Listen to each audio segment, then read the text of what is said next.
Every day, the choices we make create our imprint, the mark we leave through our life and on the world. I'm Natalie Walton, and this podcast is for you if you want to make better decisions in your daily life, from how you create and run your home to building a meaningful business and life that you love. If you're interested in living more intentionally and responsibly, come join me and leading creatives, entrepreneurs, and experts every week. Together, let's create an imprint worth leaving.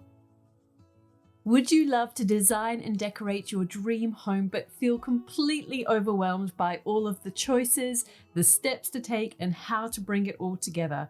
Of course, you know that you want to create a home that you love, one that helps you to live your best life, and you want to get it right. After all, your home is one of your biggest and best investments. I've got something just for you this week only. It's a free training called The 3 Steps You Must Take to Design Your Home. Once you understand these 3 steps, and they're not what you might think, you will be able to design and decorate with clarity and confidence and actually know the best place to start designing, what you should really buy, and how to make it all come together beautifully while still working within your budget. So what are you waiting for? This is the simple process that you've been waiting for. Don't miss out. It's this week only. Go to nataliewalton.com/3 steps to design your home and check out this incredible free training. That's nataliewalton.com/3 steps to design your home. And in case you didn't quite catch it, I'm going to say it one last time. nataliewalton.com/3 steps to design your home. Hello everyone, I hope that you're all well. Today I'm excited to share an interview with Mariah Burton, who is an interior designer and has a studio called Folk Studio with her business partner and design partner, Chris. Now, I was captivated by Mariah's designs when I recently discovered them, and as I started to dig a little bit deeper onto the work that she's created and her process, I was also taken by how she uses sustainable principles in her work and also really tries to work within people's needs and their existing spaces. So she's got a great video on her website of how she designed a small space. And I encourage you to watch that. She talks about that in this interview. And I also really love hearing about her own story to how she came to become an interior designer. Because for some of you who might love creating homes and think that this is something that you want to do, she really steps through the process to how she became an interior designer. It can sometimes feel a little bit overwhelming, and how can you break into the industry? Well, she shares all of that. So I hope that you enjoy this interview, and I will connect again with you soon. Hi, Mariah. Thank you so much for joining me today on the podcast. I'm very excited to hear about your journey into creating interiors. I kind of got immersed in your website recently, looking at your different projects, and was watching that little video on your Chippendale project that you worked on. And just loved the ideas that you had in terms of designing a small space and using sustainable materials where you can as well. So I thought we could talk about all things design today. But I want to kind of start at the beginning of your journey, because I'm always fascinated to learn where people start. Like, were you always creative, or what was your journey to becoming a creative person? Well, thanks for having me as well. I have always been a pretty creative person. I think growing up, we didn't really have much, so we had to become quite resourceful. And my mum is a really creative person, so she would always find things on the side of the road to repurpose. A lot of the time it was furniture, and she kind of encouraged us to see beauty in things that a lot of people don't see beauty in. And so we were quite creative kids. There was always projects happening at our house. Yeah. And did you grow up in Sydney? Is that where you grew up?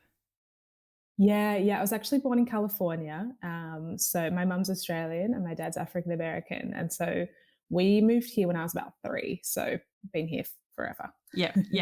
No, great. Yeah. And so then at what point did you start to get a sense that you wanted to work in interiors? Yeah. I think I was about 7. So my mum often tells me these stories, and I do remember it, but I would often wake up in the middle of the night and rearrange my room. And my room was my sanctuary. I was obsessed with changing things. At one point, I convinced my mum to paint all my walls with chalkboard paint and painting the floors with concrete paint. And I had bright green floors. And I just loved creating and waking up to new spaces. So I knew I loved design from about 7, and I wasn't 100% sure if I was going to go into it, but I knew I had a knack for it. Yeah. And then I guess then your journey, sort of you going through high school, and did you really know then that you wanted to study interior design, or what was your journey kind of making that Yeah. transition from those later high school years to then sort of studying? Yeah, so it was a funny story. I played basketball at a really high level my whole life, and I was really conflicted whether I wanted to be an interior designer or a basketball player, which are very two different things. And so I kind of dabbled with the idea of doing both, as a 16-year-old thinks, is possible. And I decided at about 17 that I would do interior design, but just wasn't sure when. And really, I got a scholarship to a design school straight after high school. And so I just kind of decided, well, look, I've been given this opportunity, I may as well start. And then I've never looked back. Yeah. Okay. Well, that's interesting. I think a lot of people can probably relate to that, you when you're in those younger years, I think there can often be two sides to your personality or two sides to like your interests, and to feel torn Yeah. and having to make that decision. But well, it seems like it served you well, your decision. So not to say that you want to become a kind of an amazing basketballer as well, um, but yeah. Yeah, I'm definitely glad I chose interior design. Yeah. And so then I was reading about how, so you went to Billy Blue, is this right? And then you were sort of saying on your website about that you went to New York as a design representative for the World Business Forum. Can you just talk a little bit about that and Yeah. how that opportunity came about? Yeah, so I'll start just with Billy Blue. Basically, I did a diploma and then I decided I wanted to do a bachelor degree. So I studied my bachelor. And then when I was just about to finish graduating, this opportunity came up to become a design representative basically for the school. I think at this point I was just about to graduate.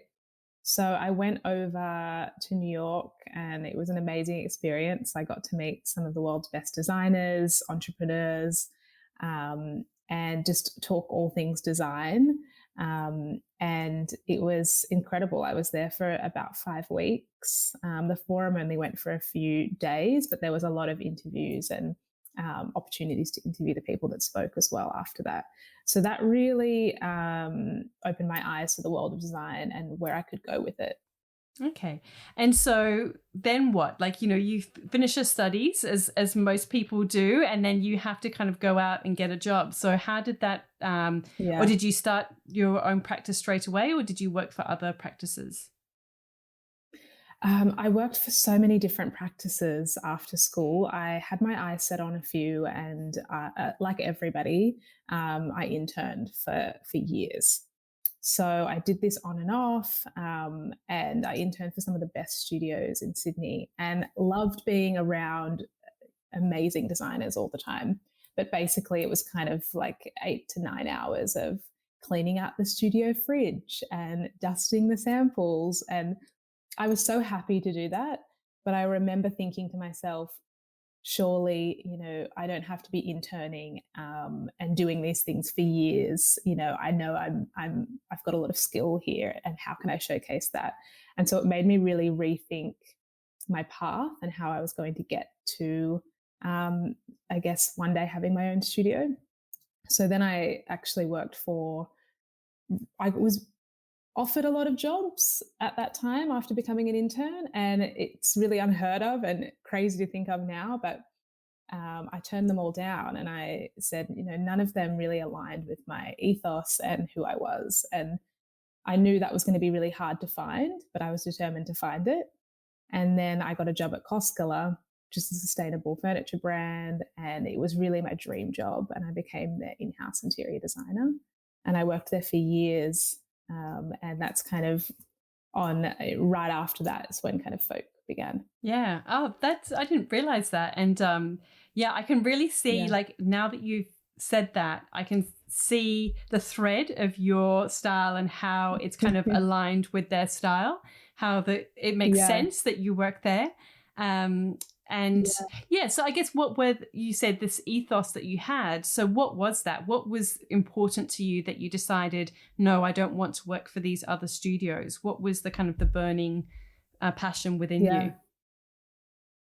I felt like a lot of the studios I was working at were kind of just producing work with no passion. There was a lack of understanding in terms of sustainability, and it just never felt right.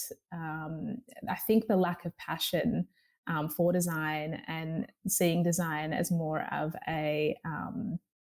I guess, a tool to enhance your mental and physical well-being rather than just produce spaces and get the most profit from that. And I just always felt like people were designing for money, and I just it never sat well with me. So I really wanted to focus on slow design, sustainable design, and yeah, just have a company that really aligned with me personally, rather than just seeking something for be able to say on your LinkedIn profile that you worked for that company. Yeah. And so why do you think that this was an issue that was important for you? Was there a particular journey that you had been on to kind of, I guess, become attuned and awakened to sustainability and that as an issue? I think there was a particularly a moment that kind of changed for me. It's always been part of who I am. And again, I guess it goes back to being really resourceful and living a really sustainable life. But it's really big. It's a really big topic in my household. And as a child, it was really ingrained in me. So it's just been a part of who I am. And I'm pretty I'm pretty strong, I guess, in terms of those personality traits and the things that I believe in, and I won't compromise. Yeah. Okay. So what was that time then working at Costello like? So were you working on like commercial projects doing sort of, because I know that they've got a lot of commercial clients, don't they? So was it helping them? Yeah, they do. No, I actually wasn't in the commercial division at all. I It was a new role when I started, and it was just looking after residential projects. So it was an amazing experience. I got to design a lot of custom furniture, new ranges, and it really, I guess, sparked my love for furniture design as well. And it taught me a lot about sustainable design and sustainable practices. And I couldn't believe I had this job. I guess it was somewhat only a few years after graduating. I think I was probably 3 years after graduating, and I was the youngest person on the team. And I really grew my knowledge of design and my love for design whilst being there. Okay. And what were some of those big lessons that you learnt about sustainability and sustainable design during that time? Can you share any of those? Yeah. Um, I think one of the biggest one was utilizing the makers that we have here, eliminating transport, using sustainable materiality. And it's not always the easy route. A lot of the time, it's the harder route to find those materiality that works, and the right makers and their process, understanding that. And even though it might be longer, the practice of sustainability has been implemented, and understanding that and appreciating that. Yeah, that's so true. And so then you said that you formed Folk Studio. Was that after working at Castella? Like, was there a bit of a crossover period as well where you were kind of slowly building that up? Can you share that journey? Yeah, definitely. My colleague Chris, he worked at Costco as well in a different role. He has a background in urban planning and graphic design and interior design, and we both had a shared belief and passion for design. And so while we were working there, we kind of started thinking about Folk. I mean, it wasn't called Folk then, it was just this mysterious company that we were going to create. And we would talk about it every day and get really excited. And so it was probably about a year before we left and actually decided to take the plunge. And we had come up with Folk probably 6 months before we left. The name, everything was there, the branding, the website. And then we launched it as soon as we left. And it was definitely scary. Being the control freak I am, it was, I don't like to take huge risks. So we did, and it's definitely paid off. And so who was your first client and how did you find that client? Because this is something that I hear a lot from my students in my courses, and, it's getting that first try, that getting that first opportunity. Yeah. How did that come about? I'm still working with this client amazingly, and I absolutely love her. But when I was working at Koskela, she'd come in to buy some art or and wanted some rugs and some decorative pieces for her home. And I remember we had a few conversations, and I went to her house once, and we did a little bit of decorating for her. And she lived really close to me, and we actually just bumped into each other one day. And she said, what are you doing now? And I told her about Folk, and she said, I want you to start and build my house. We're thinking about buying a house, buying a block of land, and I want you to do it. So 2.5 years later, we're still building this house. And it's been an amazing journey. And even from that, it's been a lot of word of mouth. So we did her husband's office. I've done her sister's house in Adelaide. I do their friends' houses. And then from that, just trickle on effect. So that was kind of how we started. Yeah. And I think that's so often the case. And it's, I guess, why it's so important that, you just try and get that first client, and it's a testament to you that then you've been given so many recommendations, to sort of create the best possible work that you can. And how were you worried about kind of designing a house? I mean, going from obviously doing perhaps smaller projects, like that's a lot to take on. Were you sort of nervous about that at all? Of course. I still get nervous with most projects, big and small, just because there's so much trust in me, of course, to make it a space that someone lives in every day. And it's such a big, I guess, there's so much trust that's given. And I'm always nervous still. But that project, and it's still our biggest project to date, I've learned so much. Doing a new build is huge. But it'll be the most rewarding thing that we've done. We've chosen every single centimetre of this house, and every centimetre of it has been thought of. And it's going to be a really beautiful home. But yes, I was scared. Yeah. And I think that's just part of the process as well. Like, I mean, I still kind of get that feeling when I take on projects. And I think that, people can kind of resist that sometimes because they're fearful, but that's actually when you grow the most. Wouldn't you agree? Yeah. Yes. 100% when you're thrown in the deep end. Yeah. And I think a lot of the time when you have to collaborate with other people, trades, architects, there's a lot of creative collaboration, which is always scary because you're like, what can I bring to this? But I think as women, we always sometimes step back and are a little bit fearful to step forward and put our hands up and say, hey, I've got an idea here. And that's something I'm always learning. Yeah. Just to speak up a little bit more and feel a bit more confident in my skills. So can you share some of the things that you've learned on this particular project? Yeah. Oh, so many. I think for this particular project, we've learned a lot about, I guess, collaborating. So most of the time when we do projects, we project manage them. And, we have our trades as well and people we feel really comfortable with. So just to, I guess, delegate and having that open line of communication with all these different builders that we've never used, and all these different trades and suppliers and architects. That's something that was really tricky at the beginning to kind of coordinate and manage. But it's obviously paid off because we've got such a creative, great team of people. And yeah, I've learned a lot from them. Yeah. And just, I guess, I often like to sort of get a little bit technical with asking these questions because so many people are at the beginning of their journey and I think they find it really helpful.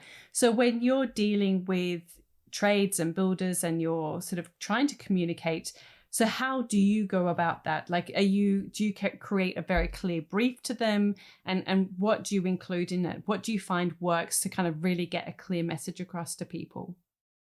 Yeah, sure. What I found is, I mean, some people are either visual and they like to see renders or they like to see mood boards and concepts, and other people work more 2D and like to see spreadsheets and documentation. And of course, you need both of those things, but it's trying to figure out what is going to be the clearest line of communication for all these different people. And so, what I found is just provide everything, because you don't know these people particularly well. Sometimes it's best to create presentations and documents that are visual, that are heavy with spreadsheets and Excel and renders and all of the above, so that everything is really clear and nothing's missed. Because if you just assume that that person thinks like you and that the idea will come across visually, well, then a lot of the time trades and builders don't think that way, and so you really do have to kind of rethink the way that you present things. And what about talking to trades? How do you feel comfortable with that? Yeah. Do you know, that's funny? I get that question a lot. My stepdad was a builder. My partner, my husband, he is a builder. I'm so used to being around trades. And they always also tell me, like, Mariah, don't say that. It's the wrong terminology. And so I've really adapted how I can communicate to trades. But it is difficult. And I think, again, it's quite difficult for women sometimes. And also, being an interior designer is sometimes looked down on with trades, and sometimes architects, we're seen as people that fluff cushions. So you do have to prove yourself, and it's difficult, but you get used to it. And luckily for me, I'm around a lot of trades all the time. That's I think. definitely an asset, I think. Yeah, definitely. Thank you. And so, can you talk through some of the other projects that you've worked on? Like I mentioned, I really loved what you created within that space in Chippendale. It was a very small apartment, and we'll share a link with that in the show notes. But maybe you could just talk a little bit about some of the sustainable ideas, and really trying to maximize a small space. Can you just talk through a few Yeah. of the tips and things that you learnt from that project? Yeah. Well, yeah, talking particularly about Chippendale, I guess for me, it was creating a space that felt minimal, that also utilized natural materials, and everything was lifted off the floor as well to utilize that floor space and make the space feel bigger. But everything that was in there had to be fully considered. And what was its use? Was it visually appealing as well? Because it's such a small space, everything had to be curated and work with one another. So with that space, everything was kind of customized. I mean, the sofa being the main part, um, it was built around. There was a funny angle on the wall, and it was built around that wall, and also the level of comfort was customized for the client. But they really wanted to utilize local makers as well. So we really reached out to all my contacts of people that were in Sydney to eliminate transport costs and things as well. And we used, yeah, all my makers really, and said, I know you don't create this kind of thing, but can you create this for this space, and how are we going to do this, and what's the process going to look like? Everything was very collaborative for this particular project. Yeah, yeah, no, it's great, and there's a fun little video on your website as well, which I'll try and share a link to that as well. And I loved also the one you did in, I think it was DY. There was a cafe and you had some like Yeah. leather seats, which they were really Yes. beautiful. Yeah. So can you share, like, how did that project come about, and what were some of the lessons that you learned, or what were you trying to achieve with that space? Yeah, awesome. That's actually it's in Manly, and what we were trying to achieve in that space is basically the brief was to sit more people and make it feel light and airy, and really, I guess it was right on the beach in Manly, so it really needed to have a little bit of a coastal feel to it and feel fresh and bright. previously they could only sit 5 people in that cafe. So it really wasn't working for him. And he'd owned this cafe for 30 years and had never really reinvented it. So it was just basically we were able to actually sit 25 people in the end there. And it was a lot of playing around with the layout and the floor plan. That was probably the most difficult part of that project because we weren't actually touching the kitchen area. We really had to utilize the floor space that we had. And so that was the biggest, I guess, brief given was to be able to sit more people. But we really wanted it to feel comfortable and bright and fresh. And we did that by introducing a lot of plants and natural materials, like the timber and the textured white wall and the leather. And obviously, like that kind of curved effect with the sofa. I mean, I'm presuming that you're the seating, that you hadn't created that sort of thing before. Did you create things to scale, or do you have to kind of just take that leap of faith that it's going to turn out as you hope it will? A little bit of both. I mean, we have an amazing upholsterer that we work with, and it's a lot of sketches and documenting that. But we wanted to create upholstery that mimicked, as cheesy as it sounds, the waves and kind of this organic fluidness of the area being on the beach. So that was kind of how we could introduce that coastal feel without it actually feeling and looking coastal. And we wanted to create some texture and a point of difference for the space, and it really came from the upholstery. Yeah, no, it's great. And so how did that project come about? Did the client approach Again, you? word of mouth. Yeah, he did. Funnily enough, I got a coffee from him every single morning for 3 years. It was my go-to coffee place. And he messaged me one day and said, Mariah, I need you to do the space. He's the most relaxed guy, and he just gave me free rein.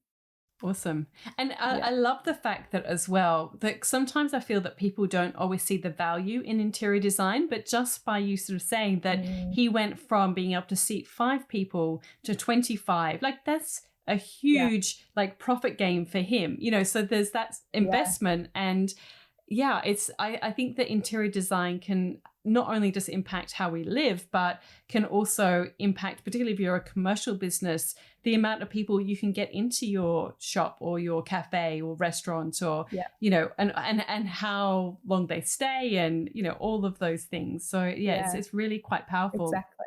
Yeah.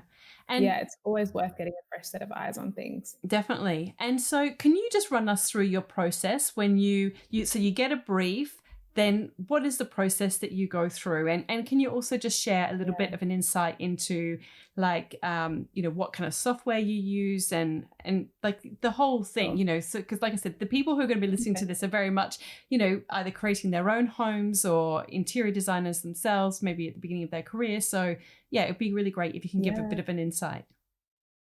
No worries.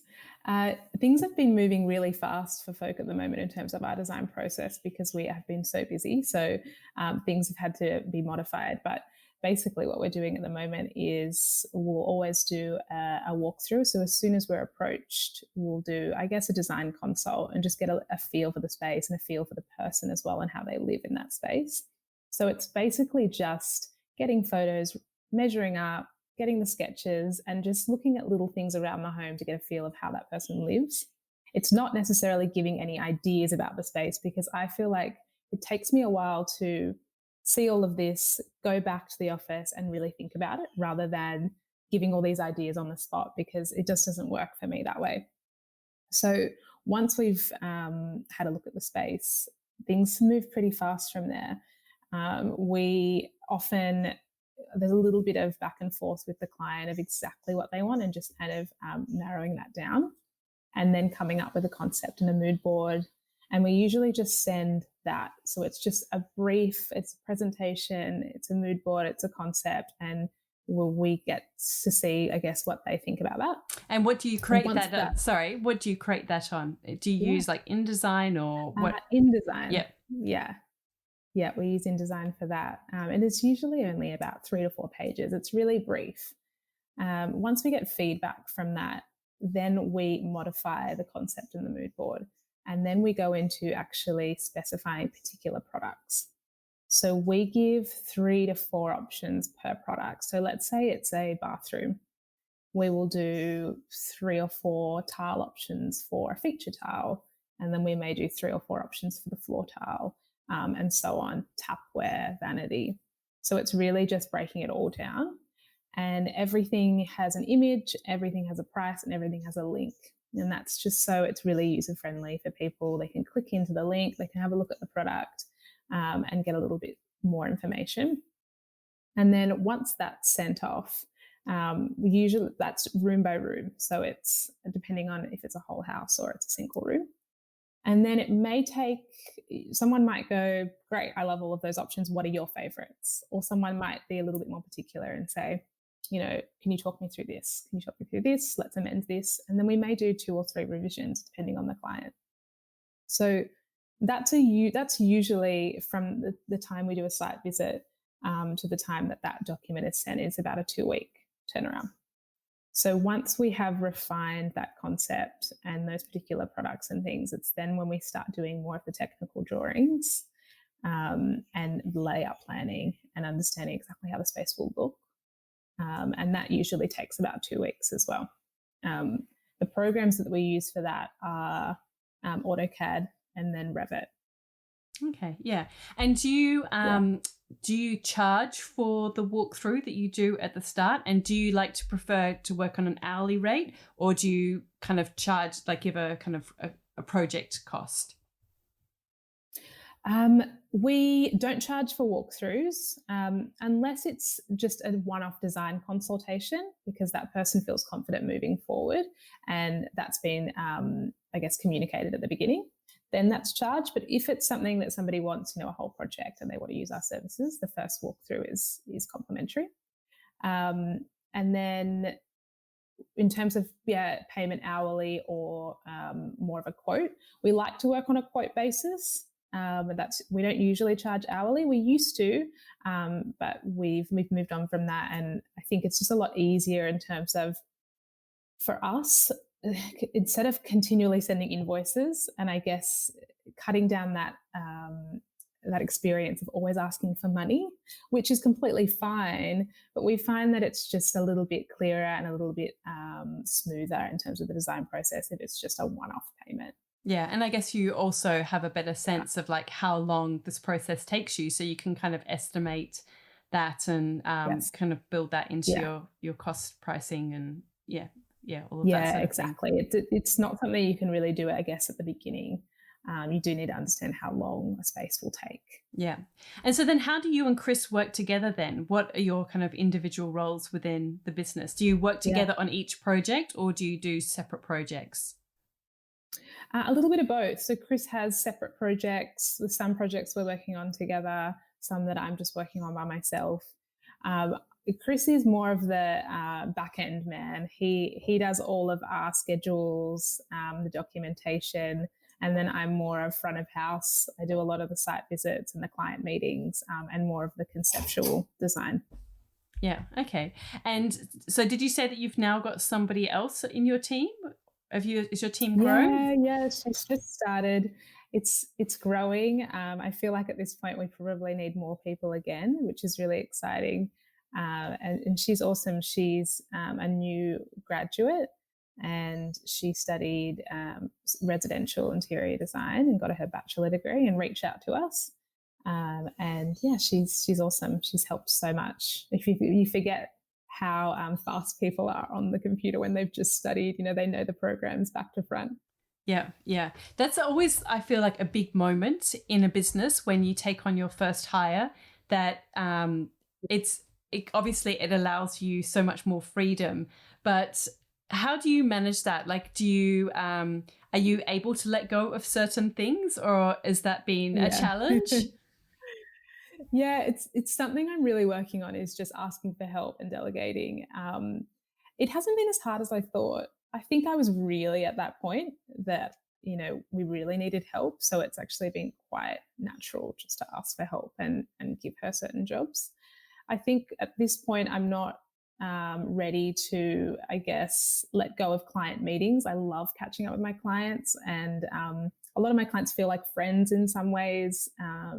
And so for me, there's still a lot that I do in the business. And I guess for small businesses, you take on so many things: marketing, website, Instagram, clients, and so many things. So I think I'll be doing that for still quite a long time. But it's nice to be able to give somebody else a little bit of the load of work. So Yeah, I mean, your website is really beautiful. Is that something that you outsourced? no, Chris has actually got a bit of a background in graphic design, and he's awesome at that. So he did most of the website and manages most of that still. Oh, you're lucky to have that. Yeah, Yeah. yeah, I am. Yeah, Yeah. it's such a big part of the business. And so I guess what's next for folk? You know, like what are you projects are you working on at the moment, and what's important for you as you, I guess, grow as a studio? What I guess are your, the principles or the core values of your design practice? Yeah. So for what's next for folk, we have our biggest year yet. We have like a lot of projects on, so I'm really excited to see those evolve and see what the end product is for those. So it's really just, I guess, this new build as well that'll be finished this year. So it's getting all these projects over the line, looking amazing, and I guess making the clients happy. So that's our biggest goal for this year. And I think then also growing the team. And also, I guess, getting projects outside of Sydney. We do have quite a few at the moment, and we had quite a lot of US projects last year. So I guess growing that as well. I would love to do more US projects and more international projects. And I think for us, because of COVID and the ability to be able to Zoom and do things virtually, we really had to get better at that. And we really nailed that last year. And so I think that we can continue that this year. I don't think COVID's going away anytime soon, unfortunately. And I guess for us, keeping with all of our belief systems at Folk, our practices, and also still being passionate about smaller projects and not always just focusing on the bigger projects and the ones that are the new builds, but also if somebody wants just their bathroom done, still getting that excitement there and that passion to know that you're really changing the way someone lives in their day to day. So I think for a small company, keeping those small values as well. Yep. And I was going to ask you as well about, so when you're doing these international projects, how do you go about then, I guess, working with their like suppliers there, that side of things? Has that been a big learning curve, sort of educating yourself on Yeah, different suppliers? yeah, it's huge. Um, Luckily for our US clients, a lot of them had their favorite suppliers that they would share with me. But there was a lot of research that had to get done, and a lot of, I guess, changing dimensions on the spot from inches to millimeters was always really difficult to do. But yeah, there's definitely challenges with suppliers. But luckily, of course, the internet is amazing, and it's pretty easy nowadays to find people in that area, makers, trades, and so on. But yeah, it's a lot of work. Yeah. And so how did they find you? Was that through Instagram and social media? Yeah, I find that our Instagram is the main, I guess, our main reach. It's our main form of communication. We do put quite a lot of effort into marketing on Instagram, and we get a lot of people messaging us, and I think from there emailing us as well. So it's really awesome. Yeah. Can you just share a little bit about Instagram and using it? Because I think it's one of the most important Yeah, tools kind of within any kind of small business toolkit, to communicate with people, to share your work. Can you share a little bit about, I guess, how you choose to show up on Instagram, like what you choose to share, yeah, like what you choose to say, the tone of your voice and the way that you kind of write your captions. But also, do you plan in advance, and what kind of tools do you use if you do that type of thing? sure. We definitely do plan things in advance. So we usually collect quite a lot of different imagery, and we like to have a mix of our own projects and then projects that inspire us, as well as furniture pieces that inspire us. So we kind of like to have a little bit of a mix in there. So we often do a monthly plan. We don't use any app. I know there's many out there, but we do it the old school way. We have all the images on our phones usually, and we have a grid system, and we just see what works nicely to make sure we don't have too many of our own projects and then too many of other projects. So we like to do it that way and do it that visually. Sometimes I steer off that path if I see a really beautiful image, and Chris is like, Mariah, stay on the plan. But yeah, usually it's all planned out. We like to keep our captions a little bit short, and I guess we probably don't put as much thought into our captions as the actual imagery. But I think for us at the moment, we've been really focusing on our stories and sharing kind of behind the scenes of the projects and the process, which is something I always forget to do, because of course we love a good before and after photo, but then what happens in between that? So I'm just trying to capture that a little bit more and share that. And do you have a particular time of day that you always try and post, or are you sort of more fluid than that, I guess? I think I'm a little bit more fluid than that. I wish I wasn't, but no, it's a little bit more fluid. Yeah. No, it's just, It's when I've got the time, I guess, basically at the moment. Yeah. And that's the thing, isn't it? And would you ever imagine that you would outsource that, or do you actually enjoy doing that side of the business? I really enjoy it. And I think it's a really clear extension of Chris and I. And I'd find it really difficult for somebody to come on board and take over that. So I think we'll always do that. Yeah. Okay, I've got some questions here for you. They're sort of like quick, whatever comes to mind first. And this is how we always end these interviews. And I just think it's a fun way to get a little bit more of an insight into you and your journey and where you're hoping to go. So we'll get straight into them. So the first one is, which 5 words best describe you? So just whatever first comes to mind. Okay. I think I'm really ambitious, determined, quite strong. I'm always told I'm quite bubbly, and I think patient. What's the best life or career lesson you've learnt? Ask for help. Oh, that's a good one. What's your proudest career achievement? I think in terms of my career in design, Folk has been my proudest achievement. And I think just seeing it continually grow I'm always in awe of it. Yeah. What's been your best decision? I think marrying my husband and starting Folk. It's two answers. Who inspires you? Oh, that's a hard one. I think for me, I grew up with my nan, my sister, and my mum and my stepdad, but I had 3 really strong women in my household that really grounded me and pushed me, but they also inspire me. So I'd say those 3. Yeah. And what are you passionate about? I'm passionate about working sustainably and consciously, not only in my personal life, but also in my career. What dream do you still want to fulfill? I have so many, and I can't imagine not dreaming. So many. There's many things on the horizon for Folk, and also in terms of, I guess, we're trying to build Folk into, accommodation and other things as well, not just interior design experience. Sounds like fun. What are you reading at the moment? I'm actually reading the Michelle Obama book. Interesting. Yeah, I want to get that. I still haven't read it. So that looks like a good one. Are you listening to any podcasts at the moment? Yes, I listen to Plant Proof podcast, which is just about living a more, I guess, conscious life. I'm vegan, so it's basically about that. And also the Minimalist podcast, which is about living a minimal life, I guess. Yeah, great. And what piece of advice would you give to your younger self?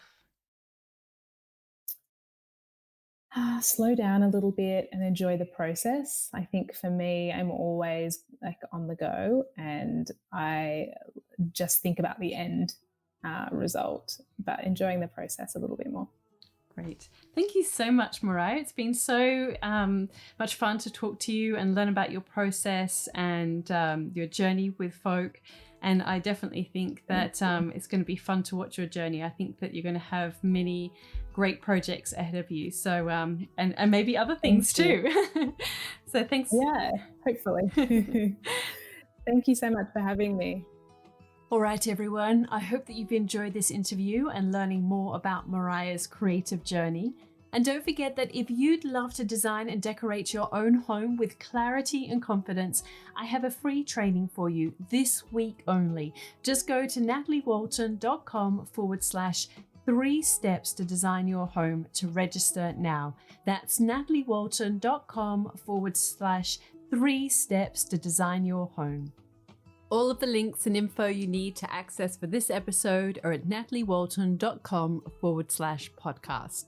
Thank you to Jaeger Media for producing this podcast and the people of the Bundjalung Nation where it was recorded. I look forward to connecting again soon. I'm Natalie Walton, and you've been listening to Imprint.